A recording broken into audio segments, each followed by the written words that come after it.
අයිබෝන් සියලු දෙනාටම. ඉතින් ඇත්තෙන්ම මේ රටේ මිනිස්සු මොන පක්ෂද පාටද කියන කාරණාවට වැඩිය මම දකිනවා මේ රටේ ඇත්තෙම අපි කියන්නේ අපේ දැක්ම කියන්නේ මේ රටේ ඇත්තෙම මිනිස්සුන්ට විනයක් තියනවාද කියන කාරණා. සාමාන්‍ය මේ හයිවේ එකේ වාහනයක් නවත්තන්නේ නැහැ.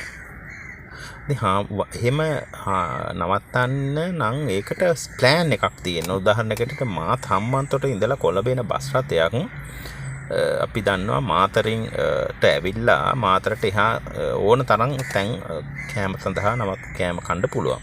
ඊට පස්සේ මාතරින් දාන බස් එක හයිවේ එකට අපි කොට්ටාව දක්වා එන ගමන තුල ඇත්තෙම අපි ආහාර ගැනීමට නවත්තනවා නම් සම්පූර්ණයෙන් අපි වැරදි.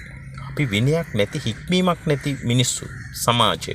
ඉතින් අපි සමාජය දැනුවත් කරන්න ඕනේ. සමාජයේ ඔබගේ ගමන නැත්නම් ඔබගේ ට්‍රිප් එක ඔබ සැලසුම් කරගෙන නැහැ.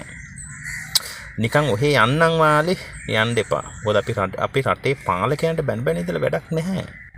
ඇයි අපි පාලකයන්ට බනින්නේ? එනිසා මම සමස්ත ශ්‍රී ලාංකීය පුරවැසියන්ගෙන් ඉල්ලීමක් කරනවා. අපිට වැරදිච්ච තැන් ඇති. හැබැයි අපි ඉස්සරහට වැරදෙන්න දෙන්න එපා කියලා මම යෝජනා කරන්නේ. අපේ પરම්පරාවට, ළමයින්ට, දුවදරුවන්ට සැලසුම් සහගතව ජීවත් වෙන්න, gedara ගමේ. එතකොට ඒ ජීවිත සුන්දර වෙයි. ඒ ජීවිත ලස්සන වෙයි. ඒ නිසා අපි ඉදිරියේදී ජනතාව දැනුවත් කරනවා. අපි හික්මීමක් සහිත බුද්ධ දර්ශනයෙන් පෝෂණය වෙන ජාතියක් වෙමු. අපිට බැරි මේක. හැබැයි අපිට ඒක වෙන්න පුළුවන් වුණොත් මම හිතන්නේ ලෝකේ දියුණුම රට සහ දියුණුම ජාතිය බවට පත් වෙන්න පුළුවන්. ඒක නිසා තමයි කියන්නේ මඩියේ පඤ්ඤාසීය මහානායක හාමුදුරුවෝ කියලා තියෙනවා. මිනිසා නොහදා රට හදන්න බෑ. ඒ නිසා මම ඉල්ලීමක් කරනවා මේ මගේ වීඩියෝ එක අහන් ඉන්නවනම් ඔබට බලන්න පුළුවන් පාලිත ලක්ෂ්මන් කියන YouTube channel එකත් පොඩ්ඩක් subscribe කරලා තියාගන්න. අපි කායිකවත් තරහ එහෙම නෙමෙයි. අපිට පාලකයොත් එක්කවත් දේශපාලන පක්ෂ නායකයොත් එක්කත් අපිට තරහක් එම කායිකවත් නැහැ. හැබැයි අපිට වගකීමක් තියෙනවා. මේ රටට ශිෂ්ට සම්පන්න මිනිස්සු ටිකක් බිහි කරගන්න.